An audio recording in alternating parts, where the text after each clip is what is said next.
Hey guys, Mr. Pokey here, back with another video. So on today's episode of CN Unit Analysis, we'll be featuring Sampo, our current best DOT applier before Kafka comes out. Even if you guys are not going to be pulling for Kafka, I hope that this video does showcase some of the capabilities that Sampo is able to provide to your team. Other than this, I'm also experimenting with a new style of video editing, so let me know what you guys think in the comments. Do you prefer this current style of editing or do you prefer the old style of classic CN unit analysis? Right, so without further ado, let's just jump straight into today's content.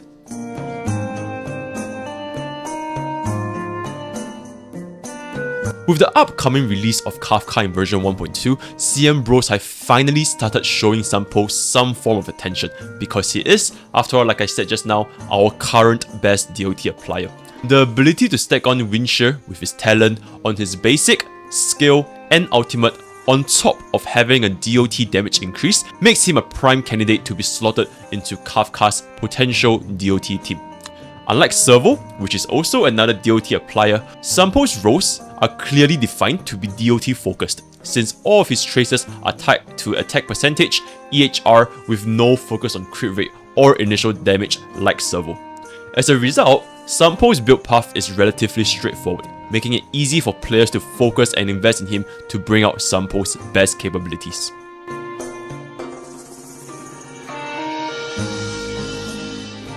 Sampo's basic attack does 3 separate hits, and his ultimate does 4 separate hits to all enemies. And all of these individual separate hits, they have a chance to apply his talent, which is his Windshare. His description did not mention multi-hits other than his skill, so do take note that his Windshare proc chance is extremely high. Right, similar to Welt's slow chance with Welt's skill, since each time Welt does a damage with his skill's multi-hit, there's a chance to apply slow. It is very easy to achieve the maximum of 5 stacks of Windshare onto his target. And this further cements his position as an attack scaling DOT due to the incredible multipliers on applying 5 Windshares. Right? Since Sampo's skill is a bounce, it also does repeated toughness bar damage, which makes him an excellent toughness bar breaker as well. And this allows him to stack on even more Windshare. To further add on to this, Break effect Sampo can be viable if he is the designated breaker against enemies with wind weakness. Windshare from Break are separate from the Windshare you gain from Sampo's talents. You can stack on 3 times Windshare from the Break, even if an enemy has 5 pre-existing Windshare from Sampo's abilities. This can be further explained in the Eidolon section, but don't be surprised when you guys see a ton of different wind multipliers from a single Sampo skill. Lastly, Sampo's technique, which despite being an attack, it can also stack on with other techniques, which is to say, it doesn't let you enter into battle after throwing out, making it an excellent MOC tool to stack on with other units.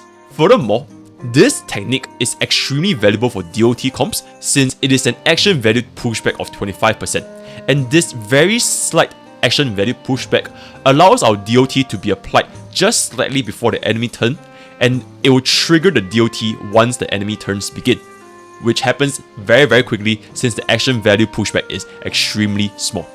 So in essence, Sampo excels in his role as a DOT applier, and most players can make use of him even without Kafka if you guys want to play DOT. But with Kafka coming out, his damage capabilities just exponentially increased because Kafka does trigger all DOT applications on the enemies.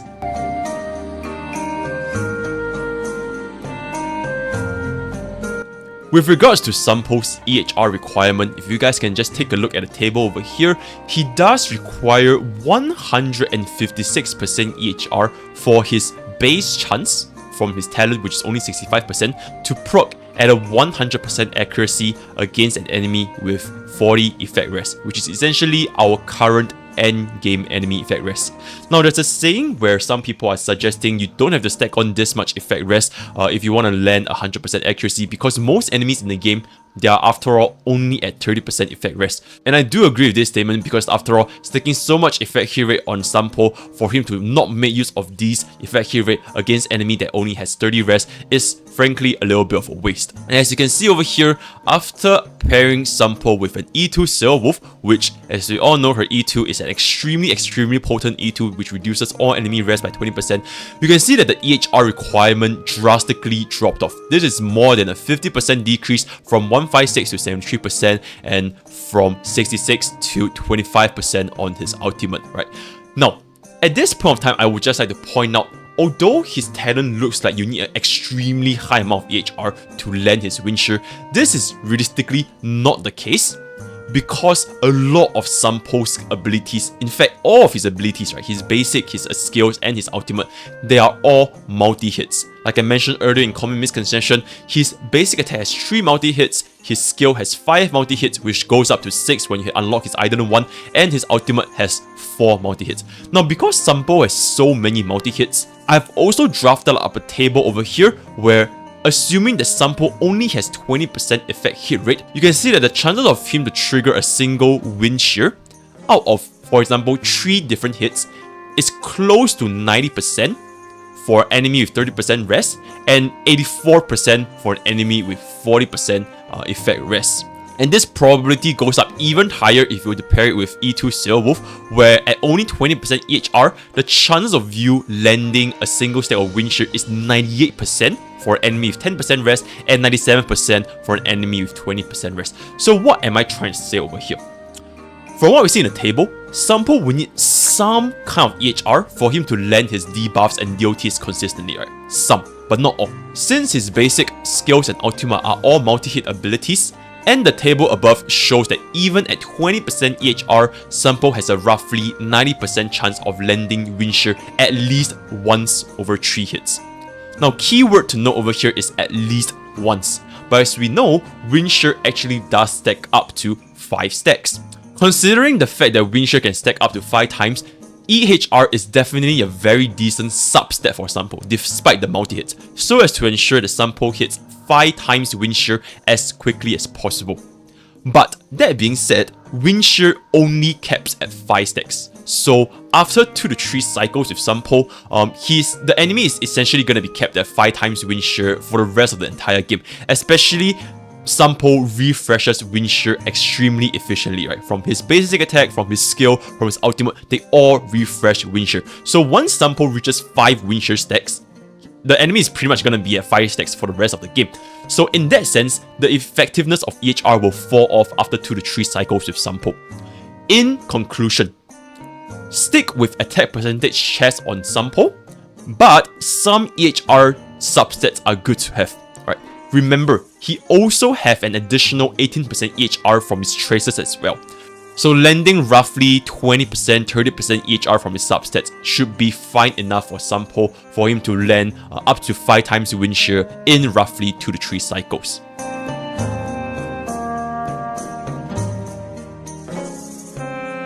Now moving on to Relic Recommendations. Ego 2-Piece currently is our only wind damage percentage source, so that is gonna be highly recommended for Sampo because as we know, DOT scales off of attack and damage percentage, right? Aside from the Ego 2-Piece, CM Bros has also recommended to slot in Musketeer for its 2-piece attack, because like I mentioned, both attack and damage scale with DOT. Now take a note over here is that Thief 4-Piece for Sampo is also a viable choice, because if you're gonna be building Sampo as somebody that's gonna be focusing on breaking enemies, which is a very useful build for Sampo to be a sub DPS against enemies with wind weakness. A very good enemy that you can use Sampo as a breaker is basically Decaying Shadow, right? Because Decaying Shadow has lightning weakness, fire weakness, and wind weakness. So in this case, Kafka can be your main DPS, stacking on as much shock as possible and then proccing them with her DOT triggers, and then Sampo can be your sub DPS, breaking the enemy with his high toughness bar damage with the multi-hit skills as well as ultimate, right?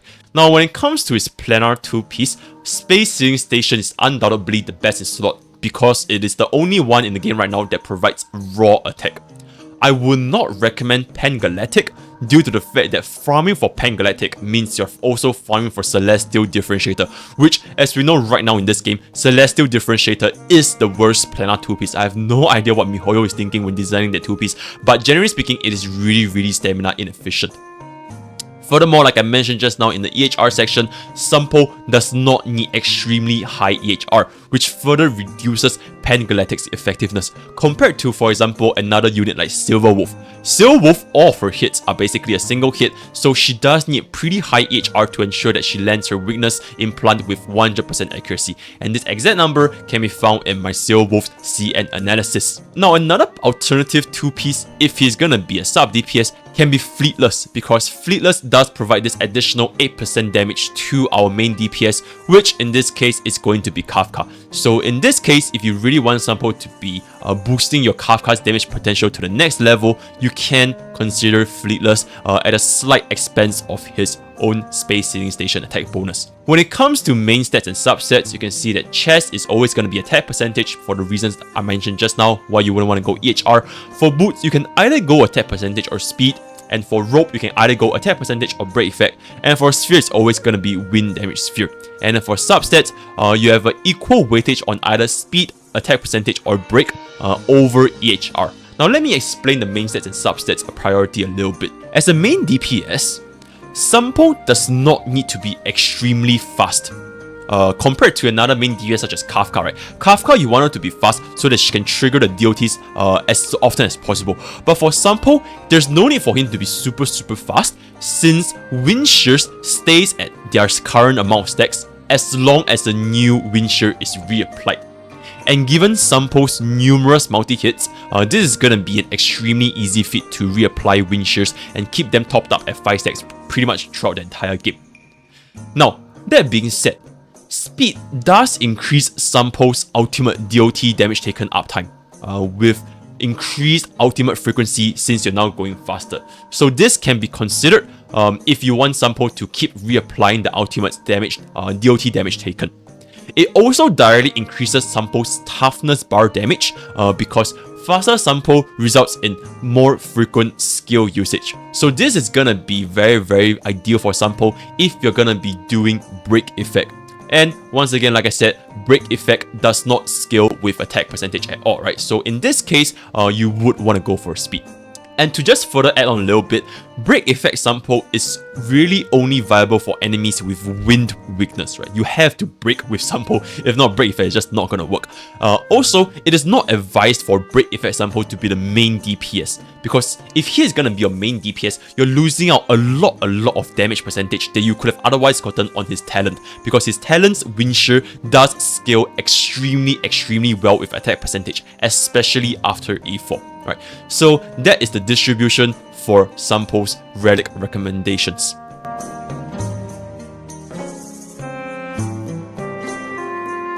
Now, with regards to Lightcone Recommendations, this CM bro has drafted us a very nice DPS simulation chart over here, featuring S5 Fermata into S1 Welt Signature Lightcone, into S5 Goodnight and Sleep Well, S1 Incessant Rain, S1 Sampo's Lightcone in the Eyes of the Prey, and then S5 Battle Pass Lightcone, S5 Resolution, and S5 Tutorial, right? I know at this point some of you guys are probably wondering, Mr. Pokey, how in the world can Goodnight Lightcone at S5 lose out to Fermata at S5? Now, there's an explanation to this, and just hear me out. The creator for this specific graph I show you guys over here only accounts Goodnight and Sleep Well at 2 stacks instead of 3. Because in his opinion, getting up to 3 stacks with Goodnight and Sleep Well with a team based around Sampo can be a little bit difficult. Wind Shear is only considered as a single debuff. No matter if you're at 1 stack or 5 stacks, it's all considered a single debuff. This Wind Shear coupled with this out damage, DOT damage taken, it is only 2 debuff. So unless you run Sampo with another supporter or debuffer that can stack on another debuff, such as Silver Wolf, Pella, or even Asta with a burn auto attack, if you do not have any of these characters stacking on a 3rd debuff, Goodnight and Sleep Well will only be at 2 stacks instead of 3, right? So because of this, the CM bro calculated the DPS simulations for Goodnight and Sleep Well at 2 stacks, and in this case, Fermata S5 actually outdamages Goodnight and Sleepwell at 2 stacks. This is also factoring that the Lightcone DPS chart here is only Sampo's personal damage. So this is to say a DPS simulation with Sampo being the only carry in the team, right? So of course, Fermata over here's break effect is gonna gain a lot of value because this DPS simulation is always assuming that Sampo is breaking the enemy, which might not be the case in the practical applications. Now, I've also done my own little bit of damage simulation, and as you guys can see here, once I apply Goodnight and Sleepwell at 3 stacks instead of 2, you can see that it easily outdamages Fermata at S5. Both of these are at S5, and you can see that for every single damage, Goodnight and Sleepwell at 3 stacks, it does outdamage Fermata, right? So that is gonna be that. On the other hand, Welt's signature Lightcone is also really useful for Sampo since he does benefit from every single one of its effects, right? The damage to debuff enemy, which is also basically dot, the EHR increase during skill, which is gonna be very helpful since his base chance for his talent is really low, and attack, which all DOT skill from. So all of Welt's signature Lightcone, Sampo does gain a little bit of an effect. Now, why is Sampo's Lightcone Eyes of the Prey not that great? The first reason is that the damage on Eyes of the Prey, it only affects DOT, right? So it doesn't affect any of Sampo's initial damage, and Sampo's initial damage, they are not like completely rubbish, right? Any sort of damage that only applies to DOT is gonna be a little bit of a setback over there. And secondly, the Eyes of the Prey's EHR does have diminishing returns beyond a certain threshold, especially when you consider the fact that if you're going to be building Sampo, once you have sufficient EHR from his tracers and his subs and all this kind of stuff, then the EHR you get from Eyes of the Prey is just really not that impactful anymore. Now, another thing I want to bring you guys to attention is Resolution Lightcone. And although this Lightcone looks really bad here, because after all, this is a personal DPS simulation, right? So Resolution is just not going to do that much for Sampo over here. But despite that being the case, Resolution is actually a really good Lightcone for Sampo to be a sub DPS for example, Kafka, right? Because when the wearer hits an enemy, and Sampo has multi-hits on each and every single one of his abilities, right? His basic, his skills, ultimate, they are all multi-hits. So because of this, it is actually extremely easy for Sampo to stack on Resolution's defense down, even if you do not have very high EHR. This is basically like Welt application when you want to apply slow with Welt skill, right? So if you're gonna be using Sampo as a sub DPS for Kafka, I would actually highly recommend you guys to slot in Resolution Lightcone just for the extra defense break. Like I said, more debuffs does allow Kafka to easily reach on 3 stacks with Goodnight and Sleepwell, because that's gonna be her best in slot DPS Lightcone. But I digress again. Right, so that is that for Sampo's Lightcone recommendations.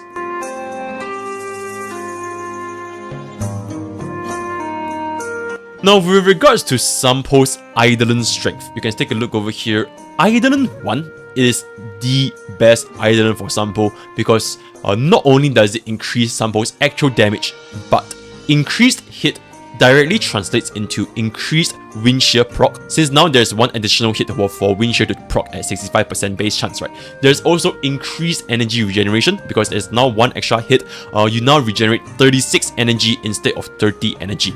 And furthermore, it is also increased toughness bar damage from 3 toughness bar to 3.5. So because of this, all these effects lumping up together, it is an extremely valuable Eidolon for Sampo. And I would dare say that Eidolon 1 can drastically increase his performance compared to Eidolon 0 Sampo. Now for his Eidolon 2 is not that impactful, it basically just adds on one additional wind shear to another enemy when one is defeated. So especially when considering MOC, if you're gonna be just against the solo bosses towards the end, then this Eidolon is basically not that useful. Furthermore, Sampo's ability to stack wind shear is also really quick, right? Like within 2 or 3 turns, you're already at 5 stacks, and wind shear does not go beyond 5 stacks. So Eidolon 2 is not that impactful. Now for Eidolon 4, on paper, it seems pretty minor. It is just 8% of this current wind shear, right? It is not much.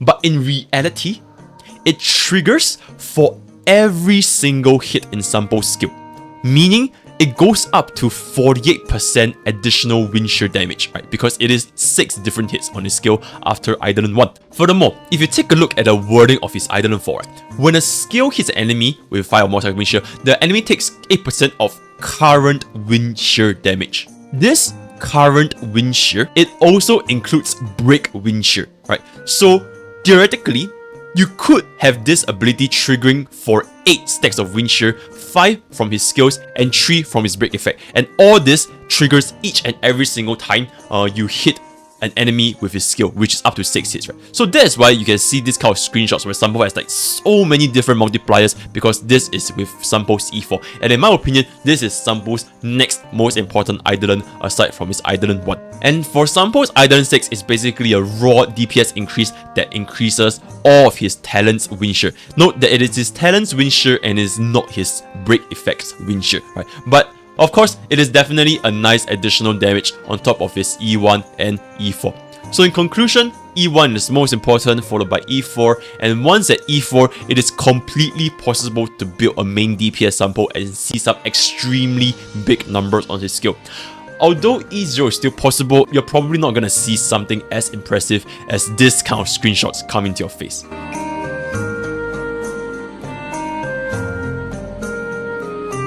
Now finally, with regards to team composition, as a DOT unit, Sampo as well as future DOTs have a slightly different angle when it comes to making a team around them. Because for DOT, they are focused on building attack, damage percentage, defense down, res down, and damage taken. Right? They do not care for crit ratio whatsoever. So automatically, you can think of units such as Yukong, as well as to a certain extent, Bronya, reducing their value a little bit. But I'll just take this time to note that Bronya's extra turn is just always going to be useful for any DOT, irregardless if her ultimate is buffing crit damage, which is something that Sampo does not require. Extra turn is just that useful, right? Another point is that high toughness bar damage is also very helpful for DOT, since the faster you break an enemy, the more DOTs you're gonna be able to apply with them. And like I said just now, from Sampo's Eidolon 4, Eidolon 4 does work on anybody with the wind shear break, right? So that's gonna be the first point. Second point, DOT teams generally synergizes really well with freeze. Why? That is because any enemy that's unfrozen will automatically increase the action value by 50%. Right? And faster enemies will lead to an increased DOT proc rate. Because remember guys, before Kafka is released, the only time an enemy takes damage from DOT is whenever their turn begins.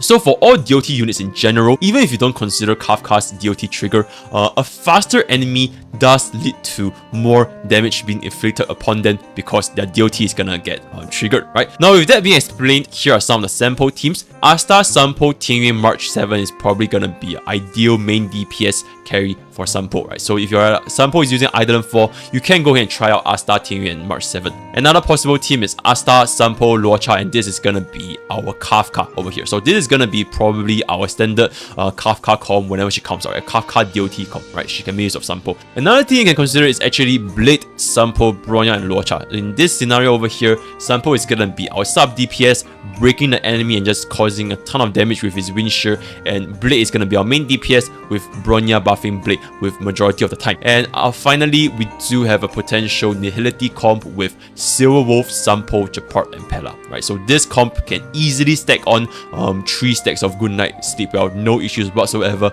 and it does allow Silverwolf to implant wind weakness if you're going to be versusing an enemy with ice and quantum weakness, right? So with that, we have come to the end of this episode of CN Unit Analysis featuring Sampo. Like I said at the start of the video, do let me know what you guys think of this new editing style that I'm trying. Do you like this new style? Do you prefer the old one where I show you guys the Excel sheet? What do you guys prefer? Please leave it in the comments down below. So this, like I said, is gonna be our last content for a while before in the near future, it's all gonna be Kafka content, right? Because I'm really very hyped for Kafka and I'm looking forward to see what she can bring to me in my team in Honkai Star Rail, right? So with that, we've come to the end of today's video and I'll see you guys next time. Take care.